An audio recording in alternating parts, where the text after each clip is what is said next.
رمضان المقدس ایسی عظمتوں اور برکتوں والا مہینہ جو بالکل اب چند دنوں کے فاصلے پر رہ گیا، ایسا عظیم مہینہ جس کا انتظار خود میرے آقا فرماتے تھے، بلکہ رجب کی آخر میں حضور علیہ الصلاۃ والسلام رمضان تک پہنچنے کی دعا فرمانا شروع کر دیتے تھے کہ یا اللہ تو نے ہمیں اتنی زندگی دی کہ ہم رجب تک آ گئے، اب مزید تھوڑی سی مہلت عطا فرما کہ اب قریب برکتوں والا مہینہ آنے والا ہے، رمضان المبارک تک بھی ہمیں زندہ رکھ تاکہ ہم نیکیوں کو سمیٹ سکیں۔ یہ صرف کیا تھا، اپنی امت کو رمضان المقدس کا جو مقام اور رتبہ ہے وہ بتانا مقصود تھا کہ جب تم ماہ رمضان کے قریب پہنچ جاؤ پھر اپنے شوق کو مزید بڑھا دیا کرو، یہ تمہارا شوق اللہ کی بارگاہ میں بڑا مقرب ہے۔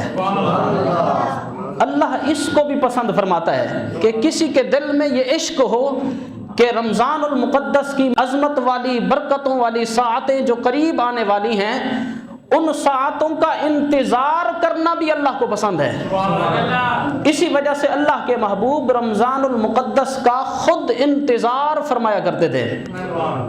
رمضان المقدس کا جو پہلا عشرہ، پھر دوسرا عشرہ، پھر آخری عشرہ، پھر پہلی رات کی جو فضیلت، آخری رات کی فضیلت اور طاق راتوں کی فضیلت، پھر لیلۃ القدر، صبح شام اللہ کی رحمتیں، اس میں اللہ کے کتنے انوار و تجلیات، یہ ساری چیزوں کا مجموعہ ایک عظیم مہینہ اللہ رب العزت نے اس امت کو ایک عظیم پیکج عطا فرمایا ہے کہ سارا سال گناہگار گناہوں کے اندر لت پت رہتا ہے، چلو اے میرے بندہ گناہگار اب اس مہینے میں تو میری بارگاہ میں آ جا، اس مہینے کی برکتوں کا صدقہ میں تیرے لیے بخشش کا اعلان فرما دوں گا۔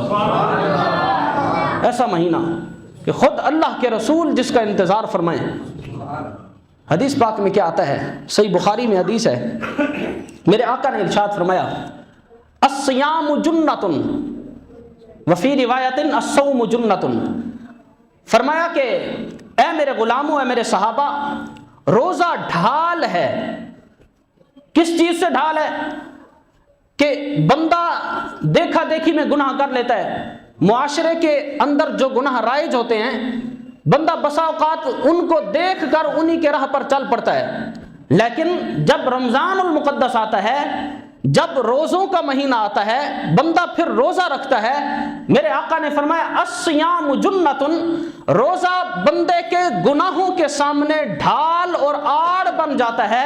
روزہ بندے کو کہتا ہے اوے تو نے روزہ رکھ لیا ہے، اب تو شرم کر، اب گناہ کی طرف کیوں جاتا ہے؟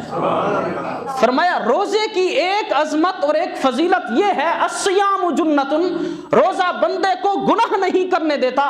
اگر بندے کے سینے میں زندہ دل موجود ہو اور ضمیر زندہ ہو، میرے آقا نے فرمایا روزے کی عظمت یہ ہے کہ روزہ اندر سے لان تان کرتا ہے، وہ اتنے پاکیزہ مہینے میں گناہ کی طرف کیوں جاتا ہے؟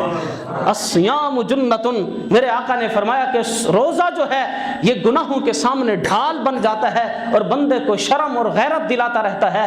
اتنا عظیم مہینہ آ گیا ہے، اب گناہوں کو چھوڑ، اب جنت کی تیاری کر اور پاکیزہ اور نیک کام کی طرف لگ جا۔ رمضان المقدس کی ایک شان یہ۔ دوسری حدیث پاک میں آتا ہے، حضرت سیدنا ابو ہریرہ رضی اللہ تعالیٰ عنہ اس حدیث کے راوی ہیں، میرے آقا نے فرمایا اذا دخل رمضان فتحت ابواب الرحمہ وفی روایت فتحت ابواب الجنہ وغلقت ابواب جہنم وسلسلت الشیاطین۔ جب رمضان المقدس آتا ہے اللہ تین فیصلے فرماتا ہے۔ پہلا فیصلہ جنت کے دروازوں کو کھول دیا جاتا ہے، دوسرا فیصلہ جہنم کے دروازوں کو بند کر دیا جاتا ہے، تیسرا فیصلہ شیاطین کو زنجیروں کے اندر جکڑ دیا جاتا ہے۔ یہ تین عظیم فیصلے ابھی کل کی رات ہونے ہیں۔ جنت کے دروازے کھول دیے جائیں گے، جہنم کے دروازوں کو بند کر دیا جائے گا، شیاطین کو جکڑ دیا جائے گا۔ اچھا حدیث پاک میں تو یہ آ گیا بڑی عظیم حدیث ہے، ہمارا دل خوش ہو گیا حدیث سن کر، لیکن آپ یہ بتاؤ کہ جنت جہاں ہے وہاں اگر دروازے کھلیں ہمیں یہاں کیا فائدہ ہوگا؟ جہنم جہاں ہے دروازے بند کر دیے جائیں ہمیں کیا فائدہ ہوگا؟ دروازے کھل جائیں، جہنم کے دروازے بند ہو جائیں، جنت کے کھل جائیں۔ اب علماء یہاں پر ارشاد فرماتے ہیں جنت کے دروازے کھل جانے اور جہنم کے دروازے بند ہو جانے کا مطلب اور مقصد یہ ہے، اس کا مطلب یہ ہے کہ گویا کہ رمضان المقدس کے اندر روزہ داروں کے لیے، ایمان والوں کے لیے جنتی بننا آسان کر دیا جاتا ہے۔ ہمارا رب یہ چاہتا ہے جنت کے دروازوں کو کھول کر جہنم کے دروازوں کو بند کر کے اللہ اپنی مخلوق کو یہ بتانا چاہتا ہے، اے میرے بندو دیکھو مجھ ارحم الراحمین نے جہنم کے دروازے بھی بند کر دیے، جنت کے دروازے بھی کھول دیے۔ اشارہ اس طرف ہے میں رب تو تمہیں جہنم میں نہیں ڈالنا چاہتا، اب وہ بندہ کتنا ہی بدبخت ہوگا جہنم کا دروازہ بند ہونے کے باوجود جہنم کے دروازے پر جا کر کھڑا ہو جائے اور جہنمیوں والے کام کرتا رہے۔ اس مہینے کے اندر اللہ تبارک و تعالی جنت کے دروازوں کو کھول کر جہنم کے دروازوں کو بند کر کے شیاطین کو زنجیروں کے اندر باندھ کر جکڑ کر ان کو قید کر کے جہنم کی طرف جانا مشکل اور جنت کی طرف جانا آسان فرما دیتا ہے۔ یہ رمضان المقدس کی یہ ایک فضیلت حضور علیہ الصلوۃ والسلام نے ارشاد فرمائی۔ اسی طرح نبی پاک صلی اللہ تعالی علیہ وسلم نے جب رمضان المبارک قریب آیا اس کے متعلق جو صحابہ کرام رضوان اللہ تعالی علیہم مجمعین کی احادیث ہیں کہ حضور رمضان کے قریب آتے ہی صحابہ کو رمضان المقدس میں نیکیوں کرنے کا جو شوق صحابہ کے دلوں میں پیدا فرمایا کرتے تھے اور صحابہ کو بتاتے تھے کہ ایک عظیم مہینہ قریب آ گیا۔ اس سے کیا ہوتا تھا کہ حضور کے صحابہ، حضور کے غلام رمضان المقدس آنے سے پہلے اس مہینے کی تیاری میں لگ جاتے تھے۔ حضرت سیدنا سلمان فارسی رضی اللہ تعالیٰ عنہ اس حدیث کے راوی ہیں، فرماتے ہیں کہ جب شعبان المعظم کے آخری دن تھا، شعبان کا آخری دن اور رمضان اگلا دن رمضان کا تھا، یعنی جس طرح آج ہے کہ کل ہم تراویح پڑھیں گے، یعنی بالکل شعبان کے آخر میں میرے آقا نے ایک خطبہ ارشاد فرمایا رمضان المبارک کی تیاری کے لیے۔ سنیں وہ خطبہ، حضور علیہ الصلوۃ والسلام کے الفاظ کیا ہیں۔ میرے آقا نے فرمایا یا ایھا الناس قد اظلکم شہر عظیم، اے لوگو تمہارے پاس ایک عظیم ترین مہینہ تمہارے اوپر سایہ کرنے والا ہے، یعنی ایک ایسا مہینہ تمہارے پاس آ گیا جس کی رحمتیں تمہارے اوپر سایہ فگن ہو جائیں گی۔ وہ کیسا شہر ہے، کیسا مہینہ ہے؟ فرمایا شہر عظیم، شہر فیہ لیلۃ خیر من الف شہر، فرمایا ایسا عظیم مہینہ، اس مہینے کے اندر اللہ نے ایک مقدس رات رکھی ہے، وہ ایک رات 1000 مہینوں سے بھی افضل ہے۔ وہ لیلۃ القدر کہ بندہ 1000 مہینوں تک عبادت کرتا رہے اور دوسرا بندہ اگر لیلۃ القدر کو پا لے اللہ اس ایک رات کا ثواب 1000 مہینوں کی عبادت سے بڑھ کر عطا فرماتا ہے۔ اس کے بعد حضور علیہ السلام نے فرمایا جعل اللہ صیامہ فریضۃ وقیام لیلۃ تطوعا، فرمایا اللہ نے رمضان المقدس کے دن کے روزے کو فرض قرار دیا اور راتوں کے قیام کو اللہ نے نفل بنا دیا کہ رات کو کھڑے ہو کر تم قیام کرو، دن کو روزہ رکھو۔ اس کے بعد حضور علیہ الصلوۃ والسلام نے دیکھو کیسا اللہ کا فضل بیان کیا کہ اس مہینے کے اندر اللہ تبارک و تعالی عبادت کا کتنا ثواب عطا فرماتا ہے۔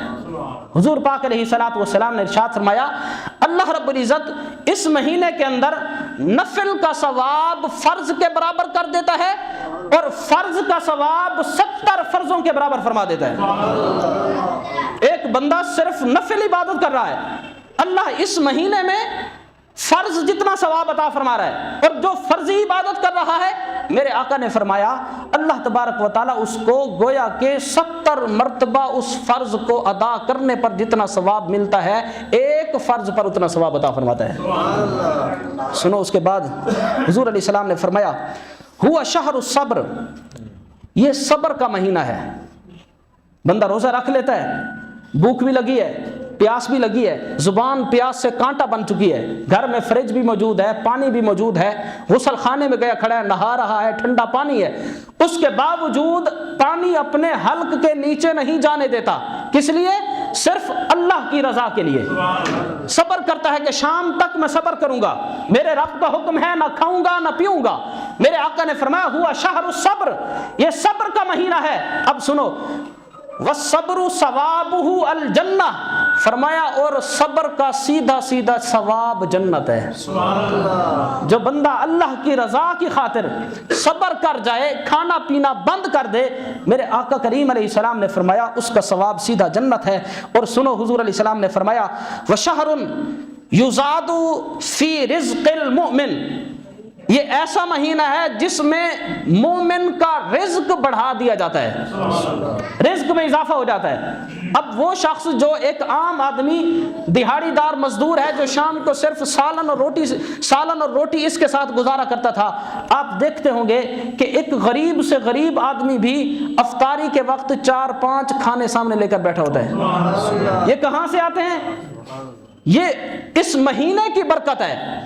فرمایا کہ یہ ایسا مہینہ ہے جس میں اللہ رب العزت مومن کے رزق کے اندر اضافہ فرما دیتا ہے, رزق کو بڑھا دیتا ہے. اس کے بعد سنو, حضور علیہ الصلوۃ والسلام نے اسی مبارک حدیث کے اندر کیا ارشاد فرمایا؟ فرمایا من فطر فیہ صائما کان لہ مغفرۃ للذنوب, جس شخص نے کسی روزہ دار کے روزہ کھلوایا, اس کو کچھ کھلایا پلایا, اس کو افطاری کروا دی, میرے آقا نے فرمایا اللہ تبارک و تعالی اس افطاری کروانے والے کے پچھلے گناہوں کو معاف فرما دیتا ہے. اب دیکھو اسی حدیث کے اندر آگے آتا ہے, کچھ صحابہ نے عرض کیا رسول اللہ ہم غریب ہیں, ہم افطاری نہیں کروا سکتے. جو امیر صحابہ ہوں گے یہ عظمت تو وہ لے جائیں گے کہ ان کے پاس مال و دولت ہے, لوگوں کو, روزہ داروں کو لے آئیں گے, اپنے گھر میں افطاری کروائیں گے, لوگ بیٹھ کر کھائیں گے, اللہ ان کو ثواب عطا فرمائے گا. اور جو غریب ہوں گے وہ بیچارے کہاں جائیں؟ اب دیکھو ہمارے غریب نواز نبی نے کیا ارشاد فرمایا, غریبوں کو بھی محروم حضور نے نہیں فرمایا. میرے آقا نے اسی حدیث کے اندر حضور علیہ الصلوۃ والسلام نے کیا ارشاد فرمایا؟ حضور نے فرمایا من فطر صائما علی مزقۃ لبن او تمرۃ او شربۃ من ماء, جس شخص نے کسی روزہ دار کو افطاری کے وقت دودھ کا ایک گھونٹ پلا دیا یا کھجور کا ایک ٹکڑا کھلا دیا, اگر یہ بھی نہ ہو سکے, حضور نے فرمایا جس نے روزہ دار کو صرف پانی ہی پلا دیا, اللہ تبارک و تعالی اس کو, روزہ دار کو جو افطاری کروا رہا ہے اس جتنا اجر و ثواب عطا فرمائے گا. صرف پانی پلانا. مدینہ شریف کے اندر ایک شخص رہتا تھا, وہ کیا کرتا تھا کہ مسجد نبوی کے اندر آپ کو پتہ ہے کہ وہاں پر گلاس بھی موجود ہوتے ہیں, زمزم شریف پانی کا کولر بھی موجود ہوتا ہے, وہ وہیں سے گلاس اٹھاتا تھا, پانی بھی وہیں کا, گلاس بھی وہیں کا, صرف افطاری کے وقت وہ گلاس اٹھا کر روزہ داروں کے سامنے رکھتا جاتا تھا. سارا مہینہ وہ یہی عمل کرتا تھا, صرف اس حدیث پر عمل کرتے ہوئے کہ میرے آقا نے روزہ دار کو پانی پلانے پر کتنا اجر و ثواب عطا فرمایا, جو صرف روزہ دار کو پانی پلاتا ہے. تو کتنا عظیم مہینہ ہمارے پاس آ رہا ہے. اللہ تبارک و تعالیٰ اس مہینے کے اندر کتنی عظیم رحمتیں اور برکتیں روزہ دار کو عطا فرماتا ہے. اسی طرح ایک اور فضیلت سنیں, اور وہ حضرت بلال رضی اللہ تعالیٰ عنہ کے ساتھ حضور علیہ الصلوۃ والسلام کی ایک محبت کا اظہار بھی اس حدیث کے اندر ہے کہ ایک مرتبہ حضرت بلال نے نفلی روزہ رکھا ہوا تھا, فرضی روزہ نہیں تھا. ایک ہے فرضی روزہ رمضان مبارک کا, دوسرا ہے نفلی روزہ کہ عام دنوں میں صالحین روزہ رکھ لیتے ہیں, نیک لوگ روزہ رکھتے ہیں. تو حدیث پاک میں آتا ہے کہ اللہ کے رسول ایک دن آپ تناول فرما رہے تھے, کھانا کھا رہے تھے, اتنے میں حضور کے پاس حضرت بلال تشریف لائے. جب حضرت بلال آئے تو نبی پاک علیہ الصلوۃ والسلام نے حضرت بلال کو دعوت دی. فرمایا اے بلال آؤ میرے ساتھ کھانا کھا لو. اگر کوئی شخص کھانا کھا رہا ہو, اوپر سے کوئی اگر آ جاتا ہے تو کھانا کھانے والے کے لیے حضور علیہ السلام کی یہ سنت ہے کہ آنے والے شخص کو کھانے کے لیے دعوت دیں کہ میرے ساتھ آ کر مل کر کھانا کھاؤ, یہ میرے نبی کی سنت ہے.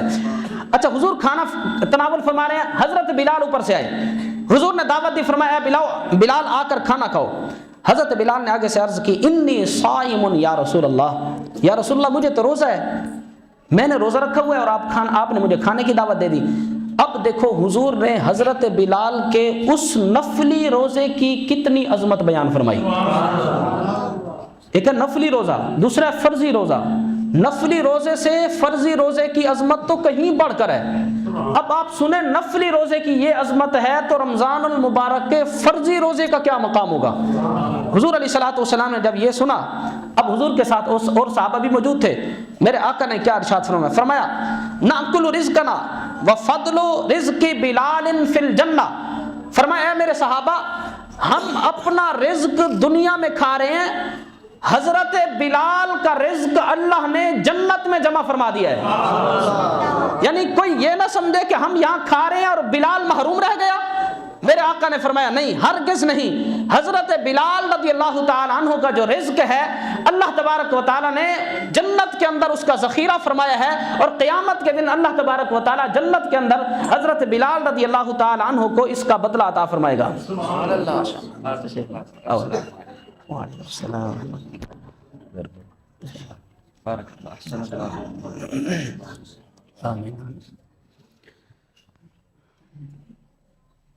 تو آپ نے توجہ فرمائی، بات سمجھ آئی. تو حضرت بلال رضی اللہ تعالیٰ عنہ کے متعلق حضور نے فرمایا کہ کوئی یہ نہ سمجھے کہ میرا بلال محروم رہ گیا اور ہم یہاں بیٹھ کر کھانا کھا رہے ہیں. حضور نے فرمایا اس کا بدلہ اللہ بلال کو جنت میں عطا فرمائے گا. اس کے بعد سنیں، اس کے بعد کیا فرمایا میرے آقا کریم علیہ الصلوۃ والسلام نے ارشاد فرمایا اشعرت یا بلال.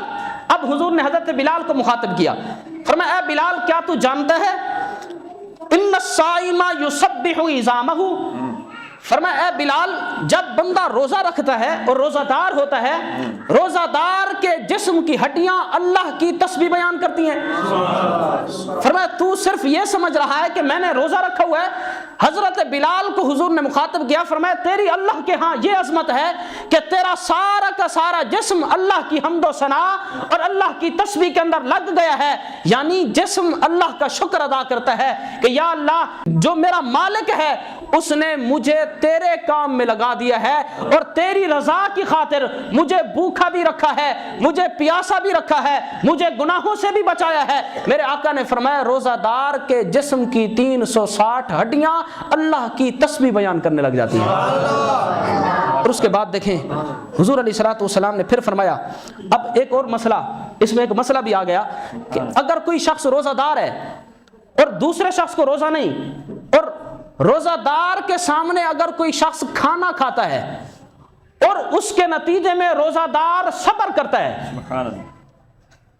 کرتا ہے کہ اللہ کی رضا پر میں راضی ہوں، میرے لیے کھانا پینا جائز نہیں، ہاتھ روک لیتا ہے، آگے کھانے کی طرف ہاتھ نہیں بڑھاتا، وہ روزہ دار اس کی فضیلت میرے محبوب نے اس حدیث میں بیان فرمائی. سنو حضور علیہ السلام نے فرمایا وَيَسْتَغْفِرُ لَهُ الْمَلَائِكَةُ مَا أُكِلَ عِنْدَهُ. فرمایا اے بلال، فرشتے اس وقت تک روزہ دار کے لیے استغفار اور بخشش کی دعا کرتے رہتے ہیں جب تک روزہ دار کے سامنے کوئی شخص کھانا کھاتا رہے. ایک شخص کو روزہ ہے، دوسرے کو روزہ نہیں، جس کو نہیں ہے اگر وہ کھانا کھا رہا ہے اور روزہ دار صبر کر کے بیٹھا ہے، اللہ کی رضا پر راضی ہے، میرے آقا نے ارشاد فرمایا تو اس وقت تک اللہ کے مقرب فرشتے روزہ دار کے لیے بخشش اور مغفرت کی دعا کرتے رہتے ہیں. یہ روزہ دار کی فضیلت حضور نبی اکرم صلی اللہ تعالی علیہ وسلم نے خود بیان فرمائی. اب ایک حدیث جس میں حضور علیہ الصلوۃ والسلام نے اپنی اس امت کے لیے خاص ایک چیز بیان فرمائی کہ میری امت کو اللہ تبارک و تعالی نے کچھ ایسی چیزیں عطا فرمائی ہیں جو پچھلی امتوں کو اللہ نے عطا نہیں فرمائی تھی. اب دیکھو پچھلی امتوں پر بھی روزے فرض تھے. قرآن کریم کے اندر اللہ رب العزت نے ارشاد فرمایا یا ایھا الذین آمنوا کتب علیکم الصیام کما کتب علی الذین من قبلکم. اے ایمان والو تم پر روزے فرض کیے گئے جس طرح پچھلی امتوں پر فرض تھے. معلوم ہوا کہ روزے پہلے بھی تھے، روزوں کا رواج پہلے بھی تھا. اب حدیث سنیں، حضور علیہ السلام نے فرمایا لیکن میری وجہ سے میری امت کو اللہ نے 5 انعام ایسے عطا فرمائے ہیں جو پچھلی امتوں کو اللہ نے عطا نہیں فرمائے تھے. سنیں حضرت سیدنا جابر رضی اللہ تعالیٰ عنہ کی روایت ہے، نبی پاک علیہ الصلوۃ والسلام نے ارشاد فرمایا اعطیت امتی فی شہر رمضان 5 لم یعطہن نبی قبلی. فرمایا میری امت کو رمضان المبارک کے اندر 5 چیزیں ایسی عطا کی گئیں جو مجھ سے پہلے کسی نبی کو بھی عطا نہیں کی گئیں۔ پہلی چیز سنیں، حضور علیہ الصلوۃ والسلام نے فرمایا اما واحدہ، بہرحال پہلی چیز کیا ہے؟ فَإِنَّهُ إِذَا كَانَ أَوَّلُ لَيْلَةٍ مِّن شَهْرِ رَمَضَانَ نَظَرَ اللَّهُ عَزَّ وَجَلَّ إِلَيْهِمْ۔ فرمایا رمضان المبارک کی جب پہلی رات آتی ہے، اللہ تبارک و تعالی میری امت کی طرف نظر کرم فرماتا ہے، میری امت کی طرف نظر رحمت سے دیکھتا ہے۔ ویسے تو اللہ سے کوئی چھپا ہوا نہیں ہے، ایک ہے دیکھنا، دوسرا ہے نظر رحمت فرمانا۔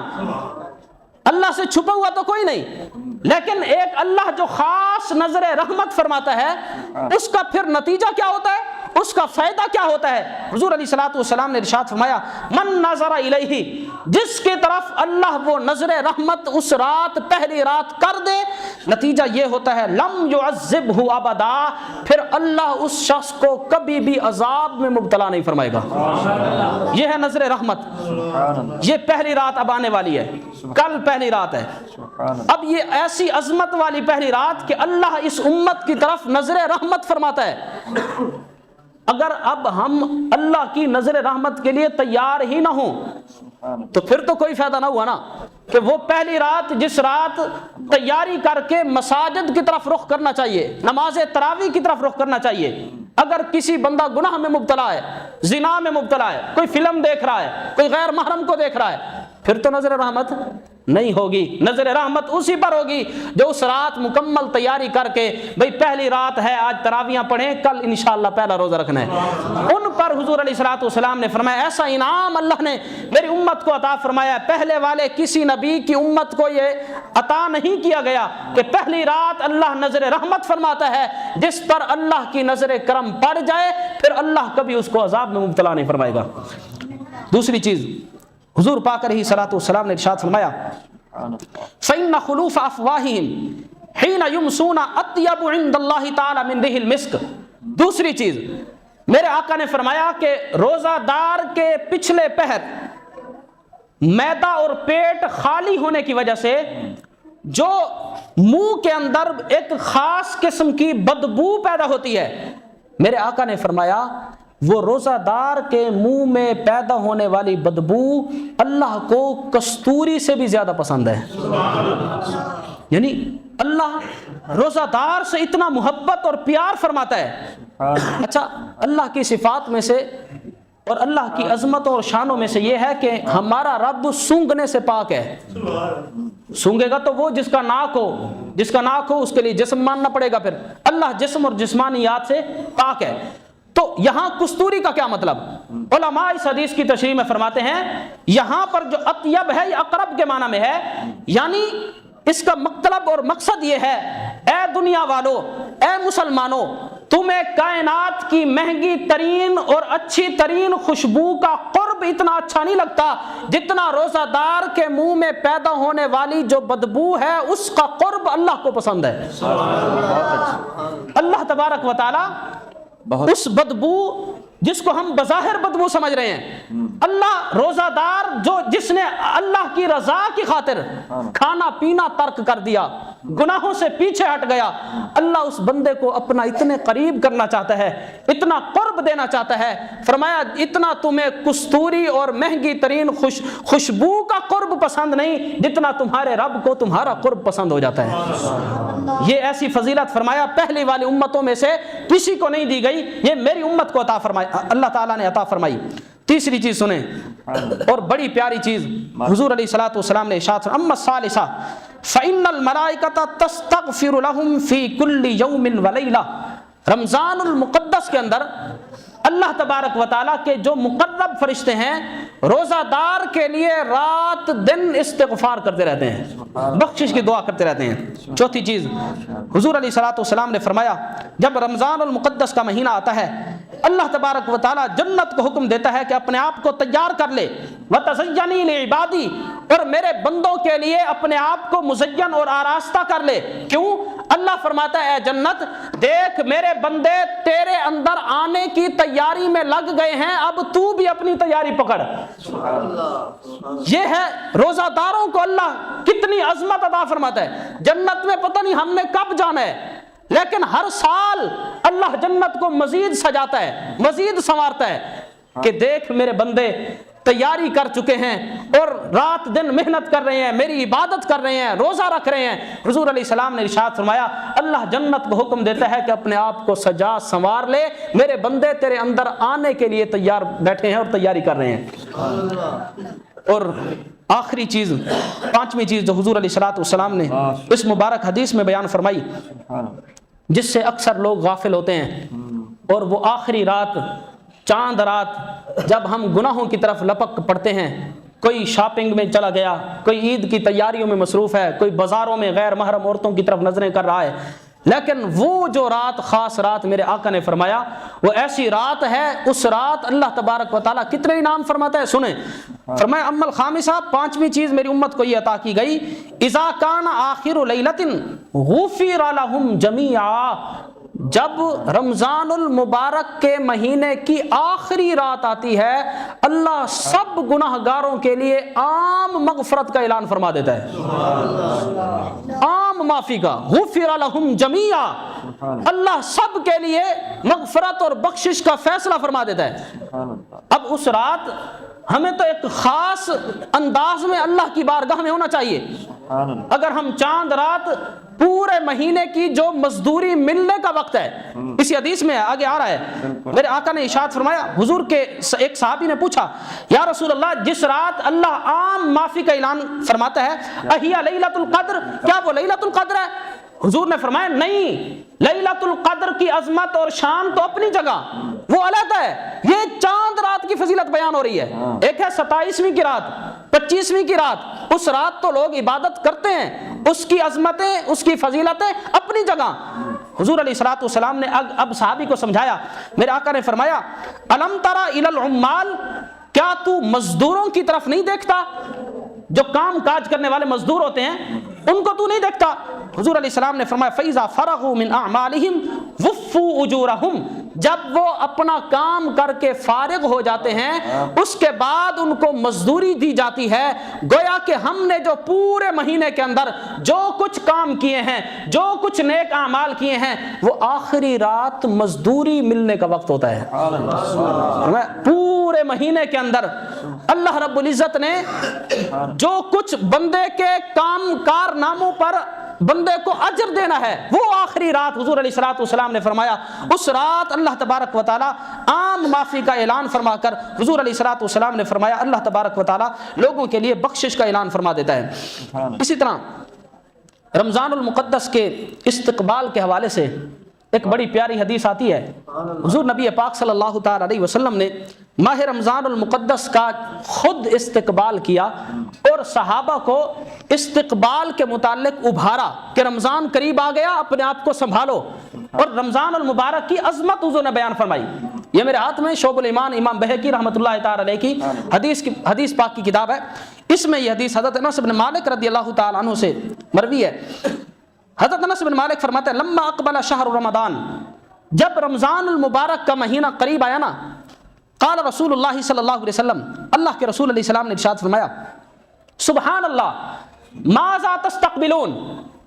اب دیکھو کوئی اچھی چیز ہم دیکھتے ہیں تو ہم کہتے ہیں سبحان اللہ، کسی خطیب کا کوئی اچھا جملہ سن لیں، کوئی نعت سن لیں، تلاوت سن لیں، ہم کہتے ہیں سبحان اللہ۔ اب حضور علیہ السلام نے ماہ رمضان کے استقبال پر فرمایا سبحان اللہ، حضور نے فرمایا سبحان اللہ ماذا تستقبلون، فرمایا اے میرے صحابہ اللہ کی شان، تم کیسی عظیم چیز کا استقبال کرنے والے ہو، وماذا یستقبلکم، فرمایا اور کیسی عظیم چیز تمہارا استقبال کرنے والی ہے۔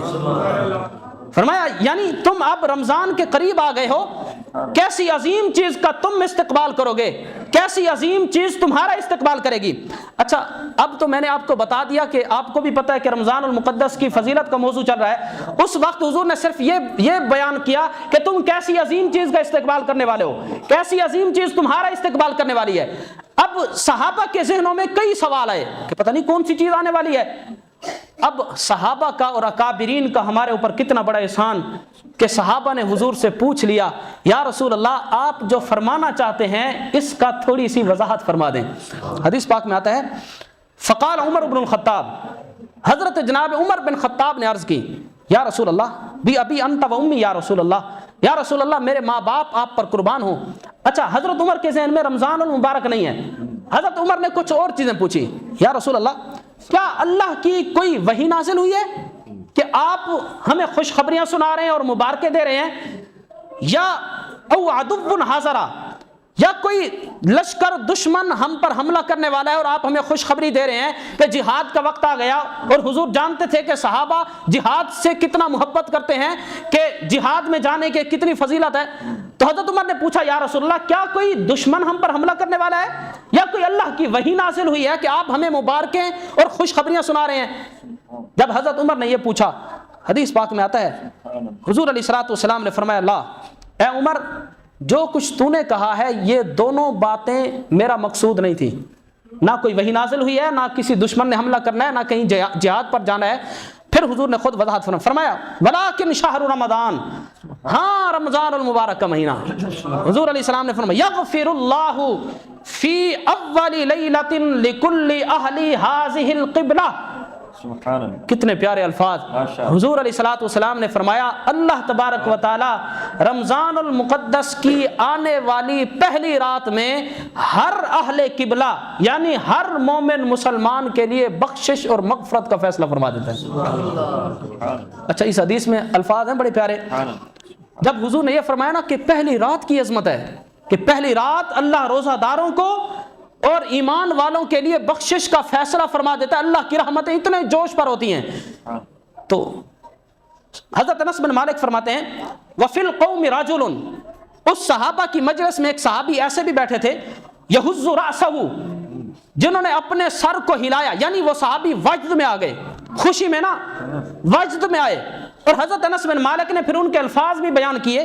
حضرت انس بن مالک فرماتے ہیں فیقول بخ بخ، وہ صحابی کہنے لگے بخ بخ، پنجابی میں کہتے ہیں بلے بلے، واہ واہ. تو حضرت انس بن مالک فرماتے ہیں اس مجلس کے اندر میرے آقا کا ایک ایسا صحابی موجود تھا جس نے روزہ داروں کی جب یہ فضیلت سنی اس نے کہا اب تو بلے بلے، اب تو واہ واہ ہو گئی. اللہ کا کتنا بڑا کرم ہے کہ ان قریب ایسا مہینہ آنے والا ہے اللہ پہلی رات میں ہی گناہ گاروں کی بخشش فرما دے گا.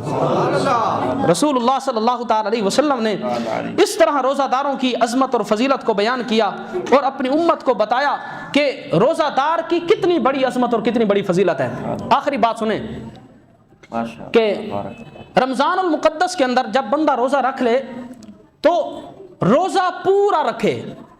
اکثر لوگ روزہ رکھتے ہیں بھوک اور پیاس کا تو روزہ رکھ لیتے ہیں لیکن گناہوں میں اسی طرح ملوث رہتے ہیں.